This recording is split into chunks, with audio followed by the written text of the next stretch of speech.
আসসালামু আলাইকুম। ওয়ালাইকুম আসসালাম। বাচ্চারা বসো, সবাই বসো। তো বাচ্চারা, আজকে আমরা কি শিখবো? আজকে আমরা শিখবো বানানের সঠিক ব্যবহার। জি স্যার। আমরা সারা জীবন স্কুল বানান শিখে এসেছি। S C H double O L, এই বানানটা সম্পূর্ণ ভুল।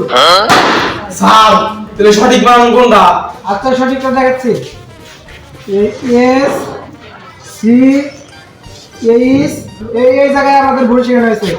পরের ওটা হবে আগে, আর আগের ওটা হবে পরে।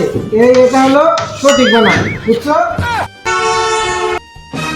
এই তো নানু, সান্না সারের সাথে হয়েছে কি বানান শিখে আন করে আয়। यजि मंगल भवन